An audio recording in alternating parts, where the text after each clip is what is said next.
কেউ একজন মারামারি করছে এবং খুব খুনাখুনি হয়ে যাচ্ছে। এর মধ্যে কিছু বিকট শব্দ আমার কানে ভেসে উঠল। তৎক্ষণাৎ ঘর থেকে বের হয়ে দৌড় দিয়ে ঘরের পেছনে গিয়ে দাঁড়ালাম। দাঁড়িয়ে দেখতে পারি ওখানে এক অদ্ভুত আলো, যেটা লাল বর্ণের। সেই আলোটা অন্য আরেকটি সাদা আলোর দিকে ছুঁড়ে যাচ্ছে এবং ক্রমাগত তারা সংঘর্ষে লিপ্ত হয়ে আছে। এরকম একটি অবিশ্বাস্য কাহিনী দেখে মাথা আমার একটু চক্কর খেল। তখন ঘরে চলে আসি। ঘরে এসে চিন্তা করছিলাম এটা আমি কি দেখলাম, কিন্তু ঘরে যে এসে ঘুমাবো তারও কিন্তু কোনো স্বস্তি ছিল না। আমার স্ত্রীকে ঘটনাটা বললাম, তখন সে বলল যে এসব কিছু না, ঘুমিয়ে পড়ো। কিন্তু তার কথা শুনে আমি ঘুমাইনি। আমি আবারও ঘর থেকে বেরিয়ে আসি। ঘর থেকে যেই না আবারও বেরোলাম, তখনই শুনতে পারি আবারও সেই আওয়াজটি এবং বিকট শব্দে কেউ কান্নাকাটি করছে, আর কেউ একজন হিংস্রভাবে মনে হচ্ছে আঘাত করার জন্য প্রবণতা সৃষ্টি করছে। এই শব্দ আবারও শুনতে পেয়ে আবারও ঘরের পিছনে গিয়ে দাঁড়াই। তখন দেখতে পারি ওখানে 4-5টা অদ্ভুতময়ী ছায়ামূর্তি উদিত হয়েছে, আর সেগুলো এক একটার মুখে দেখা যাচ্ছে লাল চক্ষুবর্ণ, আর সেগুলোর চুলগুলো বেশ লম্বা লম্বা। এটা দেখে আমি বেশ ভয় পাই। তখনই মনে পড়ে আমার দাদার বলে যাওয়া ঘটনাটা। দাদা বলেছিল এরকম আকৃতির জিনেরা নাকি এখানে বসবাস করে। তো এত বছর পর আমার সঙ্গে এরকম ঘটনা আমাকে দেখা দিল। আমি এটা দেখছিলাম দাঁড়িয়ে দাঁড়িয়ে। হঠাৎই দেখতে পারি তাদের মধ্যে কি এক বিরোধ সৃষ্টি হলো এবং তখনই তারা খুব মারামারিতে লিপ্ত হয়ে পড়ে। শুনতে পারি একজন আওয়াজ করছে, আরেকজন খুব ক্রমাগত তাকে মাইর চালিয়ে যাচ্ছে। মনে হচ্ছে হাতে কোনো এক আগুনের শিকলের মতো এক ধারালো বস্তু দিয়ে অন্য আরেকজনকে খুব জোর ক্রমে মারছে খুব। তো আমি এটা দেখে ওখানে খুব ভয় পাই এবং একটু পিছিয়ে চলে আসে যখন আমি দেখতে পারি আরও কয়েকটা জিনের মতো মানুষ আকৃতির তারা উদিত হয়েছে। তাদের পরনের সবগুলোর ছিল কালো কাপড় পরে এই জঙ্গলটা প্রায় এখন ভরে যাওয়ার মতো অবস্থা। এক এক করে জিন শুধু বাড়তেই চলেছে। আর আমিও ওখানে দাঁড়িয়েছিলাম ঘরের এক পাশে। সেখান থেকে জঙ্গল খুব একটা বেশি দেখা যায় না, যতটুকু দেখা যায় ততটুকুর মধ্যে আর কি। তো আমি দেখতে পারি তখনও সেই জিনগুলো ক্রমাগতভাবে মারামারি করে যাচ্ছে। আমার দাদার মুখ থেকে আরও শুনেছিলাম যে এই জঙ্গলে নাকি আলেয়া জিনের প্রভাবটা বেশি। এখানে আলেয়া জিনের বসবাস শুরু থেকেই। তো এরকম ঘটনা আমার মনে পড়ছে, আর যা দেখছি তার সঙ্গে খুব হুবহু মিলে যাচ্ছে। এরকম ঘটনা আমি সচরাচর আগে কোনোদিন দেখিনি। আর তারপর আরও দেখতে পারি যে এখান থেকে 2 জন জিন তারা কি করলো, হাতে এক অদ্ভুতময়ী লোহা আকৃতির এবং তার মধ্যে আগুন জ্বলছে সেই একটি অস্ত্র নিয়ে তারা কোথা এক থেকে এই জঙ্গলে মাঝখানে এসে ঘেরে পড়ল। আর ঠিক তখনই এখানে এক অদ্ভুত পাথর রাখা হলো। সেই পাথরের উপর একজন জিনকে এসে বসানো হলো। সে জিনটা দেখতে পেয়ে কান্নাকাটি শুরু করে দিল এরকম অবস্থার সম্মুখীন হয়ে। তাদের ভাষা আমি বুঝতে পারিনি, তবে তাদের সঙ্গে যে কাণ্ডকলাপগুলো ঘটছে সেগুলো আমি অনুধাবন করতে পেরেছি, বুঝতে পেরেছি। দেখতে পারি সেই একটা জিনকে পাথরের উপরে এসে বসানো হয়েছে এবং তার সামনে আরও 2টা জিনকে হাজির করানো হয়েছে এবং সেই জিনগুলোর উপরে ক্রমাগত টর্চার করা হচ্ছে আর তারা চিৎকার করতে করতে হঠাৎই যেখানে পাথরটাতে জিনটা বসেছিল সেই জিনটা উঠে দাঁড়াতেই তার ভেতরে এমন এক আগুনের মতো এক আলো জ্বলে উঠে। সেই আগুনের জ্বলন্ত প্রভাবটির সৃষ্টিতে এমন এক বাতাস সৃষ্টি হয় এই জঙ্গলের ভেতরে, যে বাতাসের প্রভাবে মনে হচ্ছে এখনই সব ঘরবাড়ি উড়ে যাবে। আমি একটি আম গাছের নিকট খুব জোরে শক্ত করে চেপে ধরে দাঁড়িয়েছিলাম আর দেখছিলাম। আরও দেখছিলাম এই জিনটা উঠে এসে আরেকটি জিনকে ক্রমাগতভাবে একটি লোহা আকৃতির লাঠি দ্বারা আঘাত করা শুরু করছে। এরই মধ্যে আরও বেশ কয়েকটা জিন এখানে উল্টো দিক থেকে চলে এসেছে।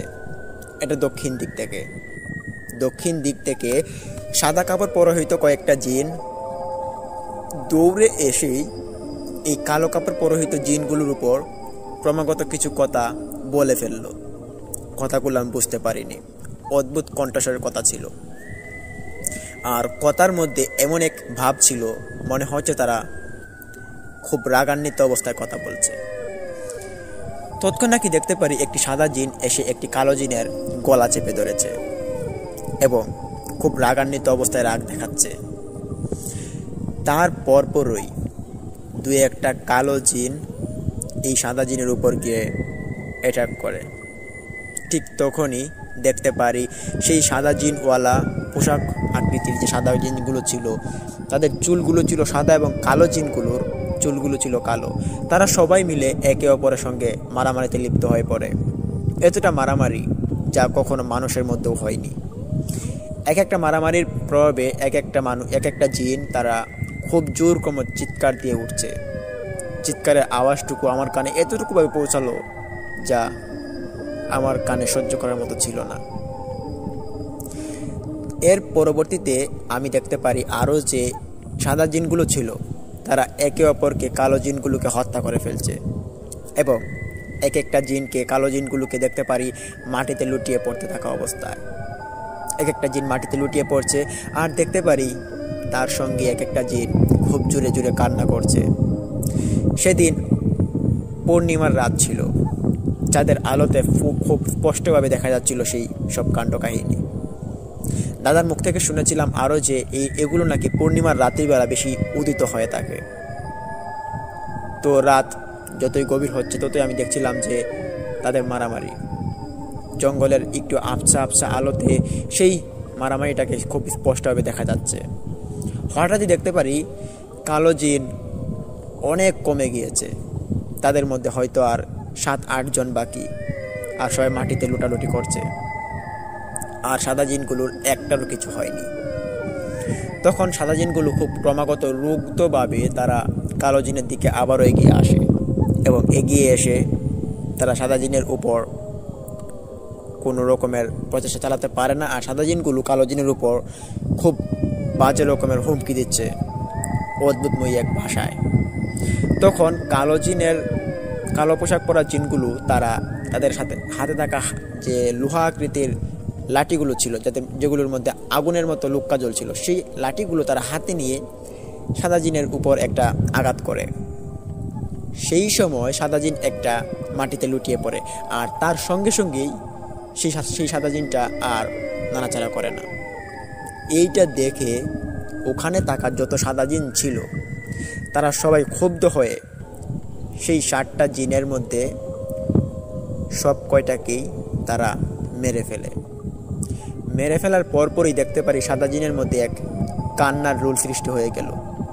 এতটা কান্না যতটা কান্না একটা মানুষ মারা গেলে তার জন্য করা হয় তার আত্মীয়স্বজনরা। এইরকম অবস্থা দেখে যতটা না আমার ভয় পাচ্ছিল, তার থেকেও বেশি আমার মনটা খারাপ হয়ে যাচ্ছিল তাদের এই কান্না দেখে লাস্ট পর্যন্ত। তো কান্নাকাটির পর আমি দেখতে পারি যে সাদা জিনওয়ালা যত রকমের পোশাক ছিল এর মধ্যে কয়েকটা ছিল মহিলা এবং কয়েকটা ছিল পুরুষ আকৃতির জিনগুলোর মাথায় দেখতে পেলাম শিংয়ের মতো এক অদ্ভুত ধাতু বিশেষ, আর মহিলাগুলোর মাথা ছিল পুরো এক মানুষেরই মতো। তবে তাদের মুখের আকৃতি যতটুকু চাঁদের আলোতে দেখা গিয়েছিল, তাদের মুখের আকৃতি ছিল বেশ বিস্ময়কর এবং চিকন, খুব ভয়ঙ্কর দেখতে।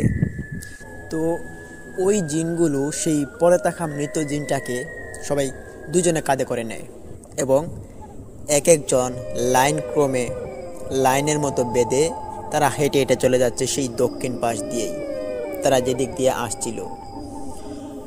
চলে যাওয়ার পরপরই দেখতে পারি জঙ্গলটা নিস্তব্ধ হয়ে পড়ে। কি ভাবছেন, ঘটনা কি এখানেই শেষ? না, ঘটনা যে আরও অনেক কিছু ঘটার বাকি।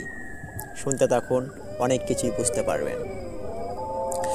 তারা চলে যাওয়ার পর দেখতে পারি সেই কালো জিনের যে একটি দল ছিল, তাদের মধ্যে অনেকজন হবে, 20 কি 25 জনের মতো হবে। তারা সবাই সেই জঙ্গলের মধ্যে লুটালুটি করছে। দেখতে পারি কেউ কেউ গাছের সঙ্গে হেলান দিয়ে লুটিয়ে পড়ছে, কেউ কেউ মাটিতে লুটালুটি করছে, আবার কেউ কেউ জঙ্গলের পাশের সেই ছোট্ট পুকুরটার পাশে লুটিয়ে লুটিয়ে পড়ছে। এমন একটি ভীতিকর অবস্থার সম্মুখীন আমি হয়ে আমার পুরো শরীরটা একটু পরপর শিউরে উঠছে, ঘা চমকে উঠছে। বাড়িতে গিয়ে কাউকে ডাক দেব সেই সাহসটুকু পাচ্ছিলাম না। আমার মনে কেমন জানি এক অদ্ভুত উৎফুল্ল জাগনা দেয় এগুলো দেখার জন্য। ছোটবেলা থেকেই বেশ সাহসী ছিলাম আমি, তো যার কারণে এগুলোর সম্মুখীন আমি হতে পেরেছি। তো আমি ভাবলাম এখন আর এখানে দাঁড়িয়ে থেকে আমার লাভ নেই, দাঁড়িয়ে থাকলে কোনো ক্ষতি হতে পারে। সেইটা ভেবে ঘরের কোণে থেকে ঘরে আসার জন্য রওনা দিই। ঠিক তখনই শুনতে পাই এক অদ্ভুতময়ী এক আওয়াজ। আওয়াজটা ছিল কেউ একজন জঙ্গলের পাশ দিয়ে জোরে দৌড়ক্রমে যদি হেঁটে আসে বা দৌড়ে আসে, যেরকম স্পিডে একটি আওয়াজ হয় হাঁটার, সেরকম একটি আওয়াজ। ওই আওয়াজটা শোনা মাত্রই আমি ওখানে দাঁড়িয়ে পড়ি এবং পেছন ঘুরে তাকাই। পেছন ঘুরে তাকিয়ে আমি দেখতে পারি আমাদের এলাকার সেই কবিরাজ, ওনাকে আমরা অনেকে তান্ত্রিক বলে থাকি। তো সেই তান্ত্রিক জোরক্রমে দৌড়ে আসছেন। ওনার নাম আবুল কাশেম। উনি খুব ভালো একজন তান্ত্রিক। উনি কবিরাজিতে অনেক বড় রকমের এক এক্সপার্ট, অনেক মানুষকে অনেকভাবে সাহায্য করেছেন। আমাদের আশপাশের গ্রামে যত রকমের সমস্যা হয়, এরকম ভৌতিক ঘটা, কালো জাদু, তিনি এরকম মানুষকে সাহায্য সহযোগিতা করে থাকেন। তো ওনাকে আমি দেখতে পারি সেই জঙ্গলের কোণা দিয়ে তিনি আসছেন পূর্ব পাশ দিয়ে। ওনাকে দেখতে পেয়ে চিনে গেলাম, কারণ ওনার চুল ছিল বাবরিওয়ালা, পরনে থাকতো এক ধুতি, আর কাপড় ছিল এক কাপড়ের মতো, তিনি এটা শরীরে ঝুলিয়ে রাখতেন। আর ওনার সঙ্গে সবসময় একটি কাবুলি রাখতেন, যেটা এক কাপড় দিয়ে তিনি বেঁধে ওনার কাঁধে লটকিয়ে রাখতেন। তো এরকম একজন মানুষকে দেখে তো চেনা সম্ভব। তো আমি দেখতে পারি চাঁদের আলোতে সেই লোকটাই আবুল কাশেম তান্ত্রিক, তিনি দৌড়ে আসছেন। ওনাকে দেখতে পেয়ে আমার মন এক লাফ দিয়ে উঠল। আমি চিন্তা করলাম, ব্যাপার কি? আবুল কাশেম তান্ত্রিক এখন এই রাত্রি করে তিনি এদিকে কেন আসছেন? আর এখানে তো খুব ভয়ঙ্কর জিনিস ঘটে যাচ্ছে, উনি এখানে আসলে তো ওনার বিপদ হবে। তো ওনাকে আমি ডাক দিব, কিন্তু ডাকার সাহস পাইনি। আমি তখনই দেখতে পারি আবুল কাশেম চাচা তৎক্ষণাৎ জঙ্গলের ভিতরে প্রবেশ করে, এবং প্রবেশ করে তিনি ওখানে মাটিতে বসে পড়েন। মাটিতে বসে কীরকম ভাষায় এক মন্ত্র পড়া শুরু করে দেয়। সেই মন্ত্রের প্রভাবে একটি জিন ওখানে দেখতে পারি উঠে দাঁড়ায়। কালো জিনগুলো যেগুলো পড়েছিল মাটিতে, সেই জিনগুলো থেকে একটি জিন ওখানে উঠে দাঁড়ায়। উঠে দাঁড়িয়ে কবিরাজের নিকট যায়। গিয়ে দেখতে পারি যে এই জিনটা কবিরাজের সামনে গিয়ে অদ্ভুত কণ্ঠস্বরে কান্নাকাটি শুরু করে দিয়েছে, এবং খুব দুঃখজনক কণ্ঠে জানি কি বলল কবিরাজকে। তখন কবিরাজ দেখতে পারি একটি জিনের কাছে এসেছে, যে জিনটা নদীর পাড়ে পড়ে যাওয়ার মতো অবস্থা, যে পুকুরটা ছিল সেই পুকুরের পাড়ে কবিরাজটি আসেন। এসে দেখতে পারি সেই জিনের হাতে ধরে এক টান দিল। হাতে টান দেওয়ার পর সে জিনটাকে উপরে তুলল। সেই জিনটার উপরে তোলার পরপরই আরও দেখতে পারি জিনটাকে উঠে দাঁড়া করালো।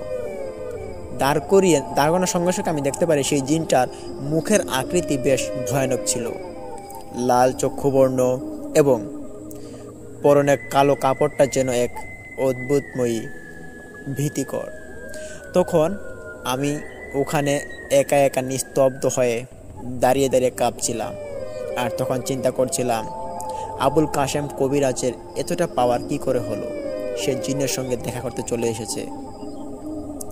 তখন আরও দেখতে পারি যে আবুল কাশেম কবিরাজ তিনি এক এক করে সব কয়টা জিনকে উঠে দাঁড় করান এবং সব জিনগুলোকে উঠান। কিন্তু তন্মধ্যে কয়েকটা জিন ছিল যে জিনগুলোকে আবুল কাশেম কবিরাজ উঠালেও তারা আবার পড়ে যাচ্ছে। প্রায় কয়েকবার চেষ্টা করলেন এগুলোকে উঠানোর জন্য, কিন্তু এগুলোকে উঠানো কোনোভাবেই সম্ভব নয়। এগুলোকে যতটাই উঠানো হচ্ছে ততটাই আবার পড়ে যাচ্ছে।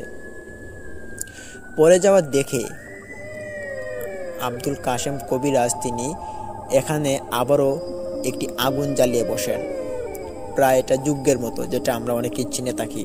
সেই যজ্ঞটা যখন উনি জ্বালানোর পর দেখতে পারি এক এক করে ওখানে থাকা কয়েকটা জিন হেঁটে হেঁটে কবিরাজের নিকট এসেছে এবং এসে তারা খুব শ্রদ্ধাপ্রবণ ভাষায় সেই কবিরাজের নিকট হাত গেড়ে বসলো এবং গোল হয়ে সেই কবিরাজের নিকট তারা যজ্ঞের কিছু হয়তো কাজ করছিল।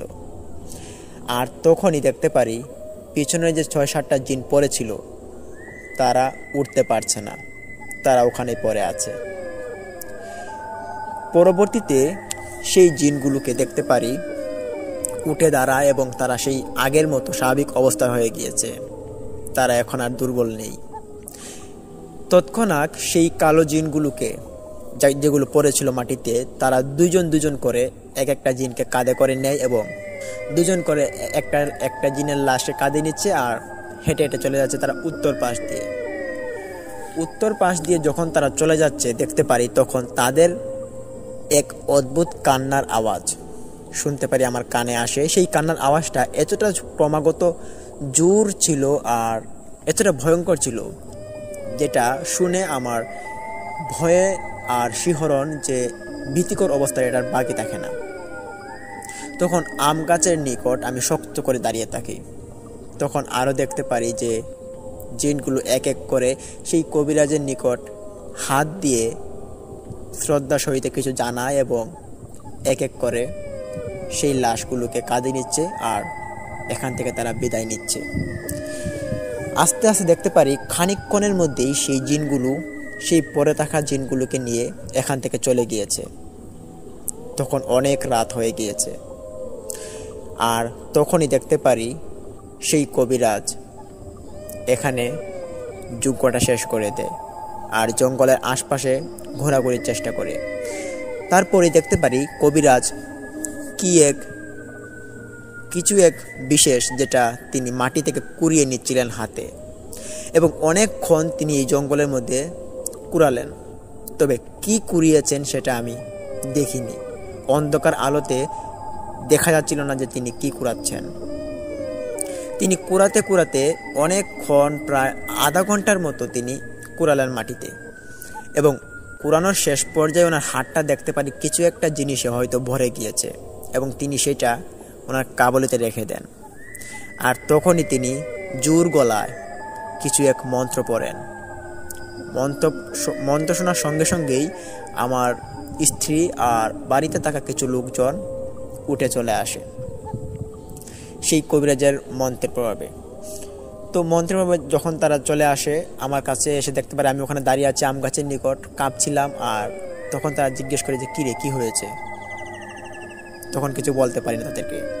তখন তারা দেখতে পারে সেই আবুল কাশেম কবিরাজ তিনি জঙ্গলের মাঝখানে দাঁড়িয়ে মন্ত্র পড়ছেন আর মন্ত্র পড়তে তিনি আস্তে আস্তে করে ওনার পূর্ব পাশ দিয়ে যে ওনার বাড়ি ওখান দিয়ে তিনি আস্তে আস্তে করে হেঁটে হেঁটে চলে যাচ্ছেন আর দু হাত উনি এমনভাবে উঠিয়ে চলে যাচ্ছেন মনে হচ্ছে উনি হয়তো কাউকে উপকৃত করে খুব খুশি হয়েছেন উনি। তো উনি চলে যাচ্ছেন হেঁটে হেঁটে।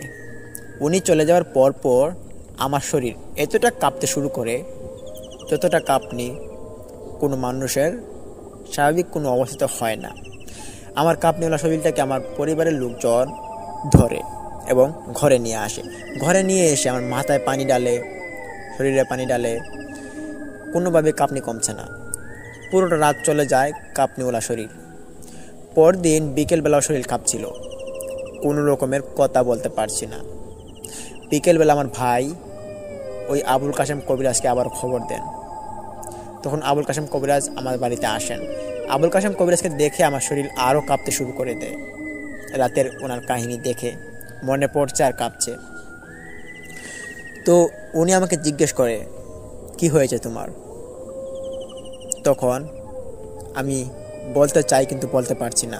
তখন আবুল কাশেম চাচা তিনি বলেন যে আমি বুঝতে পেরেছি তোমার কি হয়েছে, তাক আর বলা লাগবে না, বলার দরকার নেই, আমি তোমার চিকিৎসা করছি। খানিকক্ষণের মধ্যেই তিনি আমাকে কিছু এক পানি পড়া দিলেন এবং একটা তাবিজ শক্ত করে হাতে বেঁধে দিলেন। কয়েক মিনিট পর দেখতে পারি আমার শরীরে কাঁপুনি বন্ধ হয়ে গিয়েছে এবং শরীরটা এখন আগের থেকে বেশ ভালো লাগছে। তখন আমি মুখ ছুটে বলে ফেলি কালকে রাতের সেই সব ঘটনা। কবিরাজ তখন সামনেই ছিল। কবিরাজের মুখে যেন কুলুপিটা পড়ে গিয়েছে মনে হচ্ছিল। তখন কবিরাজ বলেতে বলে না। আর রাত্রিবেলা যে আমার পরিবারের লোকজন কবিরাজকে দেখেছিল সেটাও অস্বীকার করার মতো নয়। তখন কবিরাজ এই ঘটনাটা আমাদেরকে খুলে বলেন। তিনি বলেন যে কালো জিনগুলো ছিল সেই কালো জিনগুলো এই জঙ্গলের জিন। এদের মধ্যে কিছু সংখ্যক জিনকে আবুল কাশেম কবিরাজ তিনি চিনেন এবং তাদের সাহায্যে অনেক রোগীকে তিনি ভালো করেন। অনেক কিছু সাহায্য নাকি এই জিনগুলো আবুল কাশেম চাচাকে করেন, তিনি এটা বললেন। উনি আরও বললেন যে এই সাদা জিনগুলোর সঙ্গে কালো জিনগুলোর এক বিভেদ সৃষ্টি হয়, আর এই কালো জিনগুলো ছিল আলেয়া জিন, যেগুলো এখানেই বসবাস করে। তো এই বিভেদের পরপর নাকি তাদের মধ্যে এরকম একটি সংঘর্ষ হয়, আর সেই সংঘর্ষের প্রভাবেই এরকম ঘটনা ঘটে। আর কবিরাজ তখন বলল যে এরকম ঘটনা আর কাউকে না বলার জন্য, এটা গোপন রাখার জন্য। কিন্তু মুখ্যতায় আর লুক্যতায় এটা কি গোপন থাকে? এই ঘটনাটা পুরো এলাকায় ছড়িয়ে পড়ে। তারপর থেকে সবাই জানে এই আলেয়া জিনের আমাদের ঘরের পেছনের ঘটনাটা। আমাদের ঘর এখন আছে, এখানে এখন এক ভালো করে বাড়ি তৈরি করা হয়েছে, এখানে এক বিল্ডিং তৈরি করা হয়েছে। আর জঙ্গলটা অনেকটা কেটে ফেলা হয়েছে, সেখানে অনেক একটি পর্যায় সৃষ্টি হয়েছে, সেখানে এখন আর ভয়ের মতো কোনো জায়গা নেই। আর জিনের ঘটনা এখন অনেকটা দেখা যায় না, সেই আগেই দেখা গিয়েছিল। আর পাশের রাস্তাটাও এখন ভালো হয়েছে, সেখানে মেরামত করে এখন মানুষ খুব হাইফাই করে এখন চলাফেরা করা হয় আর কি। তো লিসেনার্স, এটি ছিল ঘটনাটি কেমন লাগলো? ভালো লাগলে ভিডিওতে লাইক দিন, কমেন্ট করুন, কমেন্ট করে জানান ঘটনা কেমন লাগলো। আর আলেয়া জিন সম্পর্কে আপনাদের কার কেমন ধারণা সেটা অবশ্যই কমেন্টে বলতে ভুলবেন না। লিসেনার্স, অবশ্যই আমাদের চ্যানেলকে সাবস্ক্রাইব করুন, পাশে থাকা বেল আইকনটি অন করুন। এখন আমরা চলে যাব আমাদের দ্বিতীয় ঘটনায়। আশা করি দ্বিতীয় ঘটনাটি অনেক অনেক ভীতিকর হবে, আর দ্বিতীয় ঘটনাটি আপনাদের মাঝে অনেক ভালো লাগবে। চলুন শুরু করা যাক আমাদের আজকের এপিসোডের দ্বিতীয় ঘটনা। দ্বিতীয় ঘটনাটি আমার সঙ্গে শেয়ার করেছেন আমার একজন চাচা। তো ওনার সঙ্গে ঘটনাটি ঘটেছে, ওনার ভাষ্যমতে যেভাবে ঘটেছে ঘটনাটি সেভাবে আপনাদের মাঝে আমি শেয়ার করব। ঘটনাটি ঘটেছে খুব আগের, এটি 2008 কি 7 সালের ঘটনা। উনি একদিন বিলে মাছ মারার জন্য ঘর থেকে রওনা দিলেন। মাছ মারার ঘটনা যতটুকু হয় ভয়ঙ্কর, তার থেকেও বেশি হয় কিন্তু ভীতিকর। সেই ভীতিকর ঘটনা এতটা ভীতিকর হয়ে থাকে, মাঝখানে সেটির মূল স্বাদ উপভোগ করা যায়। তো আমার চাচার নাম হচ্ছে নুরুল আমিন। তিনি পুলিশের চাকরিরত অবস্থায় ছিলেন, এখন রিটায়ার্ড হয়ে এসেছেন। আর এখনই তিনি ঘটনাটি আমার সঙ্গে শেয়ার করেছেন 2 দিন আগে। ভাবলাম ঘটনাটি আপনাদের মাঝে নিয়ে আসার মতো উপযুক্ত, তাই নিয়ে আসলাম। উনি ওনার বাড়ির সামনের একটি বিল, যেটির নাম বাঁশকরখিলা। ওই বাঁশকরখিলা বিলের মধ্যে প্রত্যন্ত কয়েকটা ছোট ছোট খাদ রয়েছে। অনেকে এই খাদগুলোকে পাগার বলে থাকি, আবার অনেকে এগুলো ছোট ছোট পুকুর বলে থাকি, আবার অনেকে এগুলোকে পরিত্যক্ত খাদ বলে থাকে। হ্যাঁ, যেগুলো ক্ষেতের এক কোণে ছোট ছোট গর্ত করা থাকে, আর সেই গর্তের মধ্যে প্রচুর পরিমাণে মাছ পাওয়া যায়। সাধারণত এটি শিং মাছ, বোয়াল মাছ, লাটি মাছ, তারপর আরও অন্যান্য মাছ, যেগুলো পানি শুকিয়ে গেলে ধান ক্ষেতের পাশে পাওয়া যায়। তো আমার চাচা পুলিশের চাকরি করলে উনি যখন বাড়িতে ছুটিতে আসতেন তখন ওনার এক বাজে অভ্যাস ছিলেন।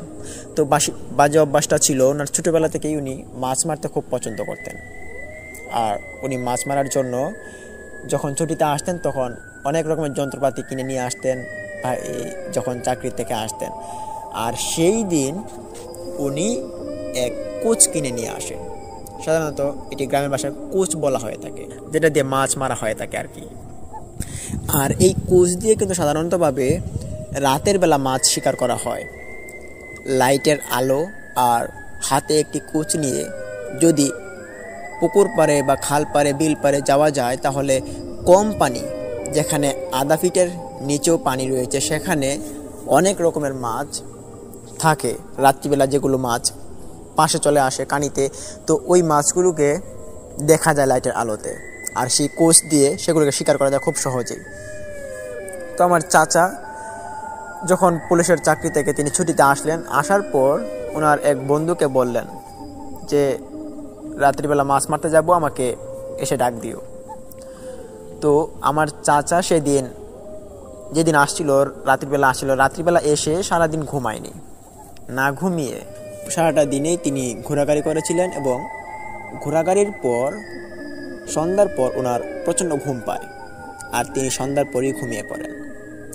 সেদিকে বন্ধুকে বলে দিয়েছিল রাত্রিবেলা মাছ মারতে যাবে, আর রাত্রিবেলা মাছ মারতে যাবে। তখন মাছ মারতে যাওয়ার কথা ছিল রাত 8টা কি 9টার দিকে। তো উনি ঘুমিয়ে পড়েন। ঘুমানোর পর ওনার খেয়াল থাকে না এখন কয়টা বাজে। উনি হঠাৎ শুনতে পারেন ঘরের বাহির থেকে কেউ একজন কড়া নাড়ল, এবং তখন ওই শব্দটা তিনি বুঝতে পারেন ওনার বন্ধুর গলার আওয়াজ।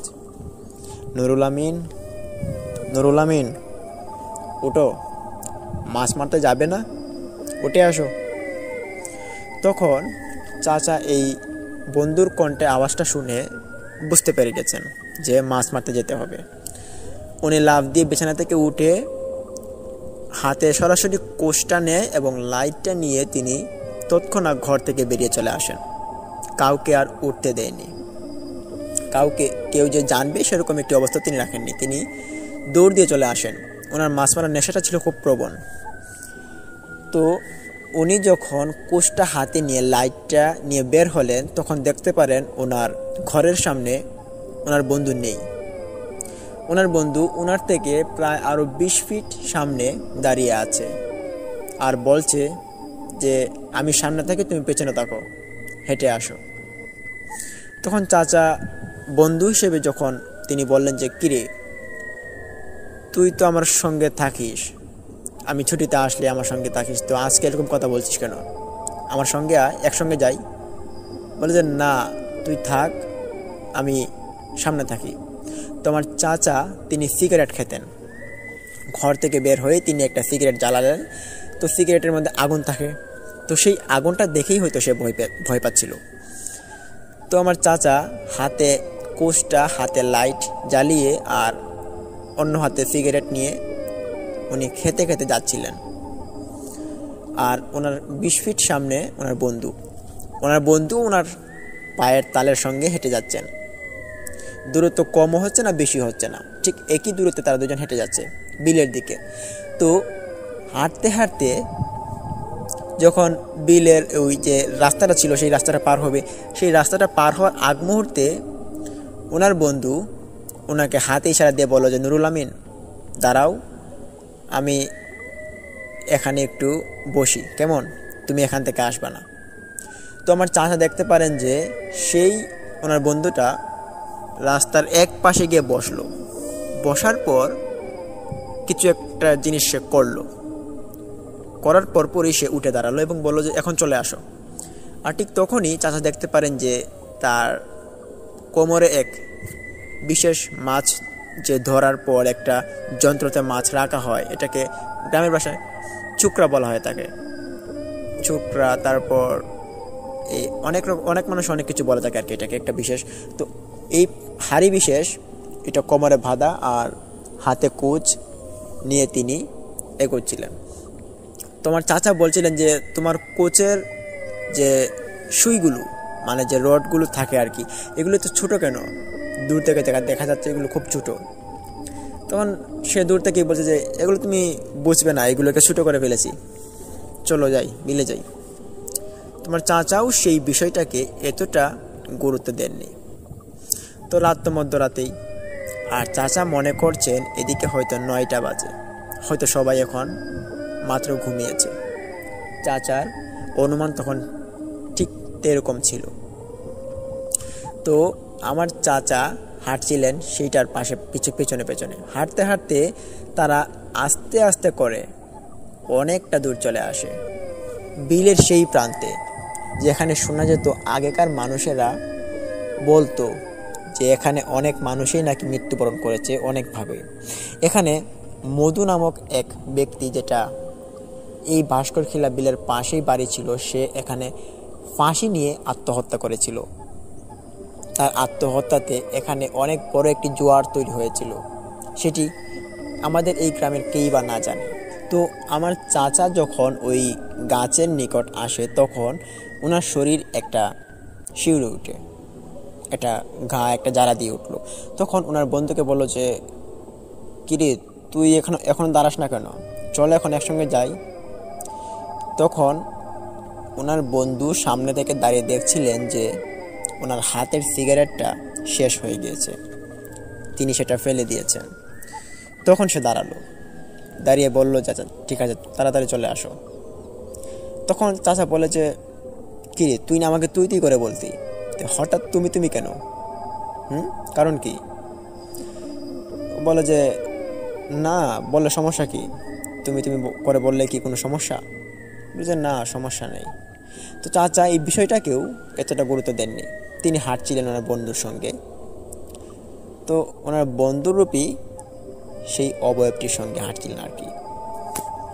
তো হাঁটতে হাঁটতে তিনি যখন বিলের এক প্রান্তে চলে আসে, এখানে একটি খাল বয়ে গিয়েছে, সেই খালের পাশেই যে পরবর্তী স্থানটা রয়েছে সেখানেই কিন্তু বিল অবস্থিত, আর এর উপরে পুরোটা ধান ক্ষেতের একটি আবরণ।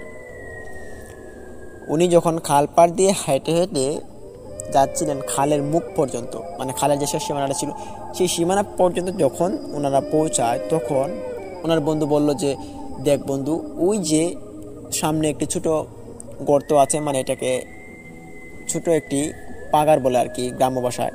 তো ওই গর্তটাকে হাতের ইশারা দেখালেন এবং বললেন যে সেই গর্তে নাকি অনেক রকমের মাছ উনি কালকে দেখতে পেয়েছেন। এখন ওনারা দুইজন এই গর্তে যাবেন বলে সিদ্ধান্ত নেন ও আমার চাচাকে বলেন যে তাহলে চলো আমরা এই গর্তে যাই। তখন চাচা বলে যে এই গর্তে যেতে হলে তো অনেকটা পানি ভাঙতে হবে, আর এমনিতে রাত্রিবেলা বাড়িতে গিয়ে কি এখন গোসল করবো নাকি? তখন বলে যে না, পানি তো সমস্যা নেই, গোসল করলে সমস্যা কি, চলো না যাই। তখন বলে যে আচ্ছা বেটা, এখন আর গিয়ে কী করবো, আর এখন তো রাত্রিবেলা, এদিকে যদি কিছু মাছ পাই তাহলে মারতে মারতে চলে যাবো বাড়িতে, আর তো মাছ মারতে পারবো না, চলে যাই। তখন ওনার বন্ধু ওনাকে বলে যে আরে ভাই, একটু সামনে গেলেই মাছ পাচ্ছি এতগুলো, তাহলে এগুলোকে আমরা ছেড়ে দিয়ে চলে আসার দরকার আছে, চল না যাই। তখন অনেক রকমের কৌতূহলী বাহানা এবং জোরাজুরিতে আমার চাচা রাজি হয়ে পড়েন, বলেন যে তাহলে চলো যাই। তো ওখানে যখন পানিতে নামলেন তখন চাচার কোমর সমান পর্যন্ত পানিতে ডুবে গিয়েছে। তখন চাচা বলছেন যে পানি তো ভাই খুব বেশি, দেখ। বলে যে আরে কোমর সমান পানি, আয়। তো তারা হাঁটছিলেন, কোমর সমান পানিতে হাঁটতে হাঁটতে সেই ছোট গর্তটাতে তারা গিয়ে পৌঁছায়। গর্তের পাশে আইল বাঁধা ছিল, সেই আইলের ভেতরে একটি ছোট গর্তের ভেতরে পানি ছিল। সেই পানির ভিতরে যখন তারা উঠে দাঁড়ায় সেই মানে আইলটার উপরে, আইলের উপরে উঠে দাঁড়িয়ে তারা দেখতে পারে সেখানে অনেক প্রচুর পরিমাণে মাছের সমাগম। কিছু কিছু মাছ লাফিয়ে লাফিয়ে পাড়ে উঠে পড়ছে, কিছু কিছু মাছ লাফিয়ে গর্ত থেকে বেরিয়ে যাচ্ছে, আবার কিছু কিছু মাছ বাহির থেকে লাফিয়ে গর্তের ভিতরে আসছে। গর্তটা ছিল বেশ এই 20 থেকে 25 ফিট গোলাকৃতি গর্ত ছিল। তো এরকম অবস্থা দেখে আমার চাচার মাথার হুঁশ চলে যায়। তিনি তখন কিভাবে মাছগুলোকে মারবেন সেই চিন্তায় তিনি মগ্ন হয়ে পড়েন। ওনার বন্ধুকে তখন বলে যে, আরে ভাই তাড়াতাড়ি লাম, দেখ কত রকমের মাছ, তাড়াতাড়ি মারতে হবে। তো চাচা এই কথা বলার পর তিনি দেখতে পারেন যে ওনার বন্ধু ওখানে দাঁড়িয়ে আছেন। তিনি কোনো নাড়া শব্দ করছে না, কোনো সাড়া শব্দ করছে না। তো চাচা বলেন যে, কী ব্যাপার, আয় মাছ মারি। বলে যে, আগে তুমি নামো, তারপর আমি নামি। তো চাচা বলেন, আচ্ছা ঠিক আছে আমি নামছি। এই কথা বলেই চাচা কোষটা হাতের থেকে মাটিতে রেখে দেয়, কেননা মাছ এখানে এত পরিমাণে বেড়েছে এগুলোকে হাতে ধরা সম্ভব। তাই উনি হাতে ধরার জন্যই কোষটাকে উপরে রেখে তিনি পানিতে নেমে পড়লেন। পানিতে নামার সঙ্গে সঙ্গে তিনি দেখতে পারলেন ওনার গলা অবধি পানিতে পরিপূর্ণ হয়ে গিয়েছে সাইডেই। এত পানি থাকবে এখানে তিনি অনুমান করতে পারেননি, এবং তিনি তৎক্ষণাৎ লাফিয়ে ওঠার চেষ্টা করে। লাফিয়ে যখন তিনি পাগারের উপর থেকে উঠে পড়েন তখনই দেখতে পারেন ওনার সঙ্গে যে বন্ধুটা আসছিল সেই বন্ধুটা এখন আর এই গর্তের পাড়ে দাঁড়িয়ে নেই। কিরে, বন্ধু কোথায় গেল? বন্ধুকে আশপাশে খোঁজাখুঁজি করছেন। এই 10 সেকেন্ডের ভেতরে তো বন্ধুর এত দূর চলে যাওয়ার মতো কথা নয় যেখানে আমার দৃষ্টি যাবে না। তো উনি লাইট দিয়েও খুঁজছিলেন পানির আশপাশে, কিন্তু কোথাও ওনার বন্ধুকে খুঁজে পাওয়া যাচ্ছে না। এখন চাচা পড়লেন এক মহা মুসিবতে। এই বিলের মধ্যবর্তী স্থানে এসে তিনি একা হয়ে গেলেন, আর ওনার সঙ্গে যে বন্ধুটা আসছে সেই বন্ধুটা এখন আর পাওয়া যাচ্ছে না। তখন চাচা বুঝতে পারেন যে ওনার সঙ্গে হয়তো কোনো অস্বাভাবিক কর্মকাণ্ড ঘটতে চলেছে। কিন্তু এদিকে তিনি পেছনে তাকিয়ে দেখতে পারছেন যে মাছের সীমা নেই। এতটা মাছ বেড়ে গিয়েছে যে মাছগুলোকে দেখলে শুধু ওনার লোভ জন্মায়। এমনকি কোনো মানুষও যদি মাছগুলোকে দেখতো তাহলে তারও এরকম লোভ জন্মাতো। তো চাচা করলেন কি যে এই মাছগুলোকে দেখে উনি ধরার জন্য আবারও চেষ্টা চালানো যান। যে উনি ভাবলেন বন্ধু যেখানে সেখানে যাক, সেটা দেখে আমার লাভ নেই, কিছু মাছ ধরে নিই তারপর বাড়ি চলে যাব। তো এইটা ভেবে তিনি ওই গর্তের পাড়ে দাঁড়িয়েছিলেন, আর সেই গর্তের পাড়ে বড় বড় কয়েকটা মাগুর মাছ লাফাতে লাফাতে গর্তের পাড়ে উঠে পড়ে। আর সেই মাগুর মাছগুলোকে আমার চাচা খুব শক্ত করে ধরে। গর্তের পাড়ে তো শুকনো ছিল, তো শুকনো থেকে মাগুর মাছগুলোকে ধরতে খুব বেশি একটা কষ্ট হয়নি, তিনি ধরে ফেলেন। আর ধরে ওনার ব্যাগের ভিতরে সব কটা মাগুর মাছকে তিনি রাখেন। মাগুর মাছ প্রায় 7টা কি 8টা তিনি এখানে ধরেছেন। আর যতগুলো কই মাছ ছিল, শিং মাছ, সেগুলো তিনি ধরেননি, কারণ সেগুলোকে ধরার মতো তো ওনার সময় ছিল না। 7-8টা মাগুর ধরতেই ওনার ব্যাগটা পরিপূর্ণ হয়ে ভরে গিয়েছে, এত বড় বড় মাগুর ছিল। উনি ভাবলেন এখন বাড়ি চলে যাবেন। উনি বাড়ি চলে যাওয়ার জন্য ওনার হাতে কোষটা আবারও নেন এবং সেই ব্যাগটাকে ওনার কাঁধে করে ঝুলিয়ে নেন, কেননা ওখানে পানি বেশি ছিল, কম সময় পানি দিয়ে হেঁটে যেতে হবে। আর সেই মাগুর মাছগুলো এত লাফালাফি করছে ব্যাগের ভিতরে, যেটা উনি সামলানোর মতো ছিল না। তো উনি ওই পুকুর, ওই যে গর্তের পাড় থেকে তিনি নামলেন এবং নামতে নামতে ভাবছেন যে কালকে তিনি ওনার বাড়ি থেকে অনেক মানুষকে নিয়ে আসবেন এবং সেই মাছগুলোকে তিনি মারবেন। এইটা ভাবতে ভাবতে তিনি যখনই সেই গর্ত থেকে নেমে কোমর পানি থেকে তিনি হাঁটা শুরু করলেন বাড়িতে আসার উদ্দেশ্যে, তো তখনই ওনার অনুভূতি হলো ওনার যে ব্যাগের ভেতরে মাছগুলো রাখা হয়েছে সেই মাছগুলো থেকে কীরকম একটি আওয়াজ ভেসে আসছে, এবং সেগুলো কোন রকমের কথা ছিল। কথাগুলো এমন ছিল যে, নুরুল আমিন দাঁড়াও, নুরুল আমিন যেও না, দাঁড়াও, এখানে দাঁড়াও, তোমার অনেক ভালো হবে, এখানে দাঁড়াও। এরকম শব্দ শুনতে পেয়ে চাচার পুরো শরীর সেই কোমর পানিতে থেকেই থরথর করে কাঁপতে শুরু করে দেয়। আর ঠিক তখনই গর্ত থেকে বেশি দূরে না যাওয়াতে তিনি গর্তে আবার লাফিয়ে উঠে পড়েন এবং কাঁধে থেকে সেই মাছের ব্যাগটাকে তিনি রেখে দেন মাটিতে, এবং ব্যাগটা তিনি খুলে দেখার চেষ্টা করছিলেন যে ব্যাগের ভিতরে কি অন্য কোনো অস্বাভাবিক জিনিস কি তিনি নিয়েছেন কিনা। দেখতে পাচ্ছেন যে না, তো ব্যাগের ভিতরে কোনো অস্বাভাবিক জিনিস নেই, তবে এখানে 7টা কি 8টা মাগুর মাছ এখানে অবস্থিত আছে, আর কিছুই নেই। তখন চাচা ওনার মনের ভুল ভাবলেন এবং ঠিক তখনও ওনার বন্ধুটাকে খোঁজার চেষ্টা করেন, কিন্তু বন্ধুকে আর খুঁজে পাওয়া যাচ্ছে না। সেই গর্তের মধ্যে লাইট দিয়ে দেখছেন, কিন্তু গর্তের মধ্যেও ওনার বন্ধুকে আর পাওয়া যাচ্ছে না। তখন ভাবলেন হয়তো এটা কোনো বন্ধু নয়, অন্য কিছু হবে। তিনি এইটা ভেবে তৎক্ষণাৎ আবারও পানিতে নেমে পড়লেন এবং পানিতে নেমে হাঁটা শুরু করেন। উনি তখন কোনো রকমের সংকোচ এবং কে ডাকলো কে না ডাকলো সেইটা আর না ভেবেই তিনি হাঁটা শুরু করে দেন।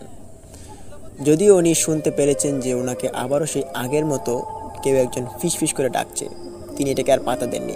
পাত্তা না দিয়ে তিনি জোর কমে হাঁটা শুরু করেন। মাগুর মাছের ব্যাগটা ওনার কাঁধে ঝুলানো এবং হাতে কোচ আর এক হাতে লাইট নিয়ে তিনি চলে যাচ্ছেন খুব জোর গতিতে। উনি যখন ওই গর্ত থেকে পানিতে নামেন, পানিতে নেমে তারপর খালের মুখে এসে পৌঁছায়। এখানে বেশ 1.5 কি 2 মিনিটের মতো রাস্তা হেঁটে আসলে উনি খালের মুখে এসে এই ব্যাগটাকে গলা থেকে আবার নামান। তখন গলাতে ওনার দাগ হয়ে গিয়েছে অনেক ওজন থাকার কারণে, আর পাটা ধুয়ে নেন সেই খালের পানিতে। ধোয়ার পর যখন তিনি আবারও ব্যাগটাকে হাতে নেন আবারও বাড়িতে আসার উদ্দেশ্যে, তখনই তিনি শুনতে পান ওনার বন্ধু সেই গর্ত থেকে ডেকে উঠল, নুরুল আমিন, দাঁড়াও, আমাকে নিয়ে যাও।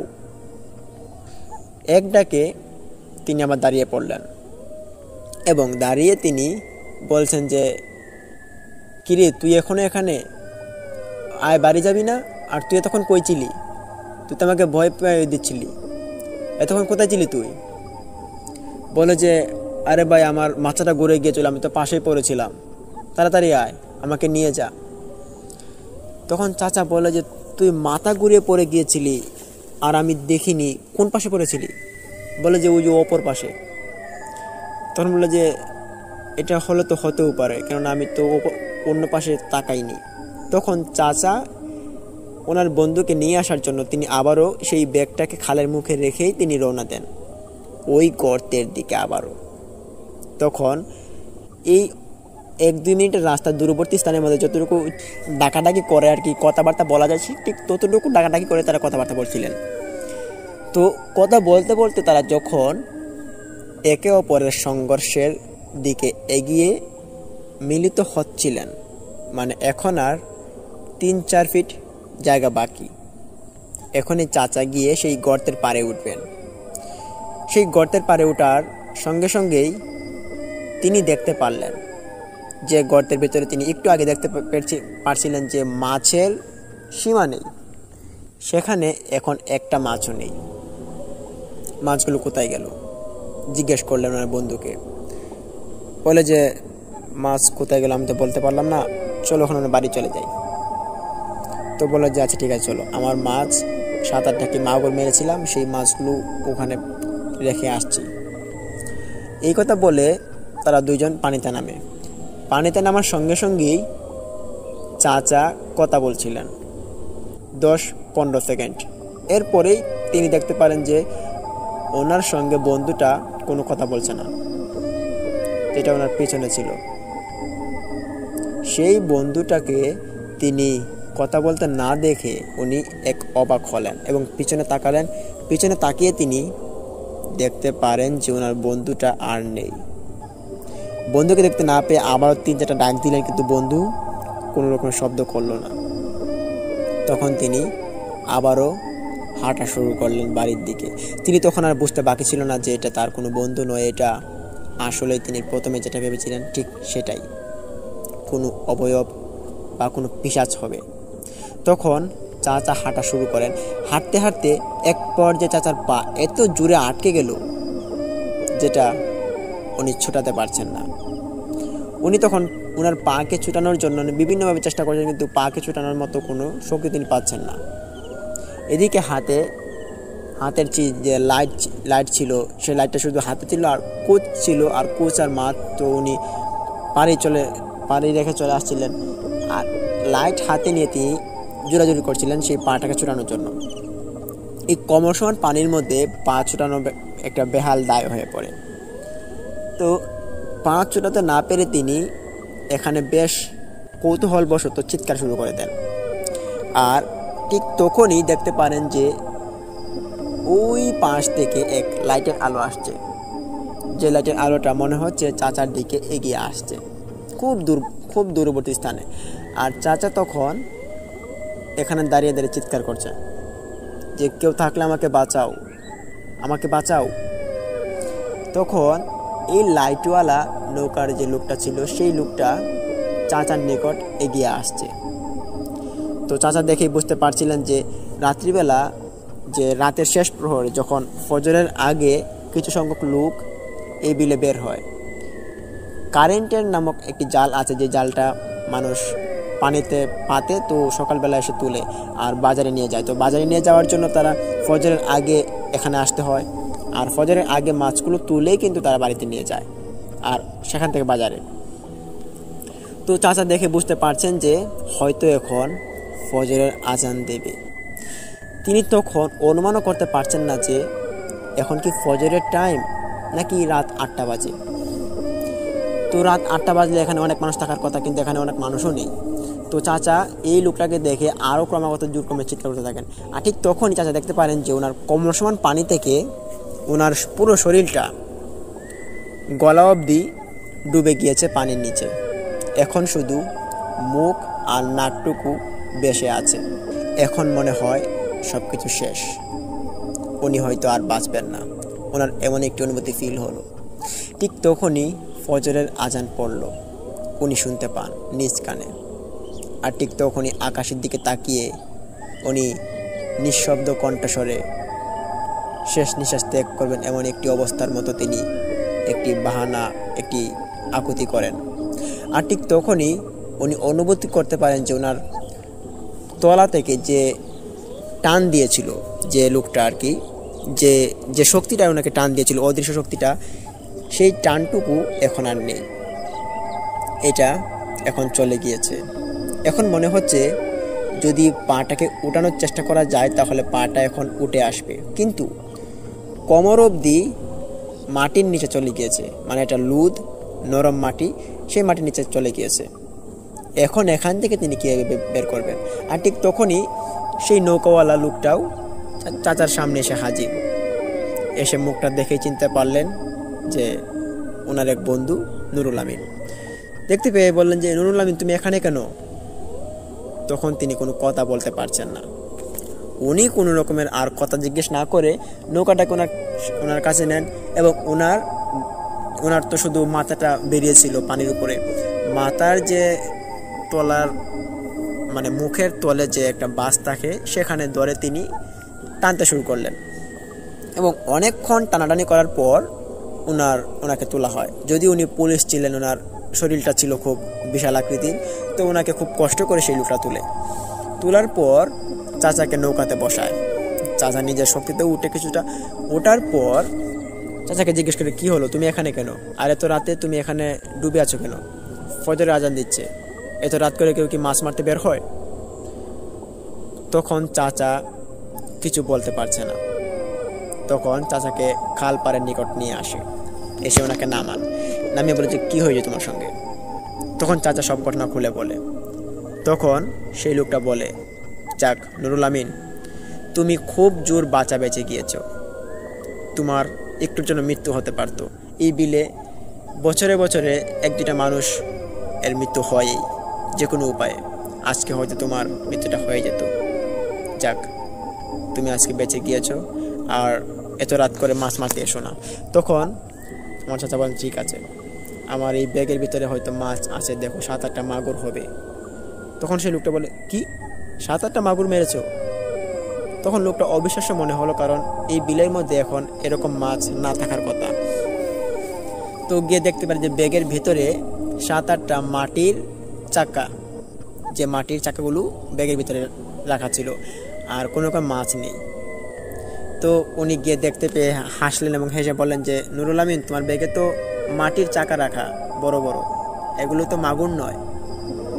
তোমার সঙ্গে না জানি কী ঘটনা ঘটেছে, তাড়াতাড়ি বাড়ি চলে যাও। তখন চাচাও এসে দেখতে পারে যে একই ঘটনা, যে মাটির চাকা। তখন তিনি এটাকে পরীক্ষা করার জন্য সেই মাটির চাকাকেই তিনি ব্যাগে করে বাড়িতে নিয়ে চলে আসেন। বাড়িতে আসার পর দেখতে পারেন যে ওনার স্ত্রী তিনি বাড়ির সামনে দাঁড়িয়ে আছেন, ওনাকে দেখতে না পেয়ে। এত রাতে কোথায় বেরিয়ে গেল। তো ওনাকে দেখতে পেয়ে দেখলেন যে ওনার পুরো শরীরটা কাদাযুক্ত হয়ে আছে, মানে কাদায় পরিপূর্ণ পুরো শরীর, আর ওনার হাতে একটি ভারী ব্যাগ। তখন দেখতে পারে যে ব্যাগের ভিতরে মাটির চাকা আর ওনার শরীরটা কাদায় পড়া। জিজ্ঞেস করলে তো উনি চিৎকার করে সবাইকে ঘর থেকে বের করিয়ে তারপর সব ঘটনা সবাইকে একসঙ্গে খুলে বলে। তারপর এই মাটির চাকাগুলোকে একটি ভালো কবিরাজকে দেখানো হয়। তখন কবিরাজ বলে যে এগুলো হয়তো তোমাকে চোখের দান্দা দেখিয়ে কোনো পিশাচ তোমাকে মারার চেষ্টা করেছিল, আর এই মাটির চাকাগুলো মাটির চাকাই ছিল, এগুলো কোনো মাছ ছিল না, তোমার চোখে ভুল দেখেছিলে, এগুলোকে মাগুর মাছ ভেবে এগুলোকে ধরেছিলে। তো যাই হোক, তুমি খুব জোর বেঁচে গিয়েছো, আর এত রাত করে মাছ মারতে যেও না। তখন আমার চাচা সেই বন্ধুটাকে খোঁজ নিলেন যে বন্ধুটা এখন কোথায়। তো সেই রাতে নাকি বন্ধু সেদিনই তার মেয়ের বাড়িতে চলে গিয়েছিল, মানে তার মেয়েকে যেখানে বিয়ে দিয়েছিল সেই বিকেলবেলা তিনি চলে গিয়েছিলেন। তো এই যে ঘটনাটা তারপর ওনার বন্ধুকে খুলে বলে, ওনার বন্ধু তখন খুব ভয় পায়। তো এর পরবর্তীতে উনি আর মাছ মারার নেশাটা খুব কমে যায়, উনি মাছ মারতে খুব কম যায়। কিন্তু এখন ইদানিং দেখা যায় উনি আবারও মাছ মারতে যান। তো ওনার সঙ্গে এরকম ঘটনা না ঘটুক, সেটাই ভালো হয়। উনি এখন রিটায়ার্ডে আসছেন, আর মাছ মারার নেশাটা ওনার অনেক প্রবণতা। তো লিসেনার্স, এটি ছিল আজকের আমাদের এপিসোডের 2টি ঘটনা। আশা করি 2টি ঘটনা আপনাদের ক্রমান্বয়ে খুব ভালো লেগেছে, আর ভালো লাগলে তো আপনারা অবশ্যই আমাদেরকে কমেন্টে বলবেন। আর ঘটনাগুলো একদম সত্য ঘটনা, আর আমাদের ভীতিগত ইউটিউব চ্যানেলে আমরা সত্য নির্ভর ঘটনাগুলো যেগুলো মানুষের সঙ্গে ঘটে যায় সেই ঘটনাগুলো আপনাদের মাঝে আমরা নিয়ে আসি। আশা করি আপনারা আমাদের সঙ্গে থাকবেন। আর এতক্ষণ যারা আমাদের সঙ্গে ছিলেন তাদের সবাইকে জানাচ্ছি শুভেচ্ছা ও ভালোবাসা আমাদের সঙ্গে এতক্ষণ থাকার জন্য। আর আপনাদের জন্য আমাদের একটু চেষ্টা, আপনাদের সাপোর্ট আর আমাদের প্রচেষ্টা। তাই আমাদের ভিডিওতে অবশ্যই লাইক দিন, কমেন্ট করুন আপনারা কে কোন চ্যানেল থেকে শুনছেন, আর অবশ্যই সাবস্ক্রাইব করতে ভুলবেন না। লিসেনার্স, কালকে একটি নতুন ঘটনা আপনাদের মাঝে নিয়ে আসবো, আর আশা করি কালকের ঘটনা আপনাদের অনেক ভালো লাগবে। তো এই মুহূর্তে আমি আপনাদের মাঝ থেকে বিদায় নিচ্ছি। তো তখন সবাই ভালো থাকুন, সুস্থ থাকুন। আসসালামু আলাইকুম।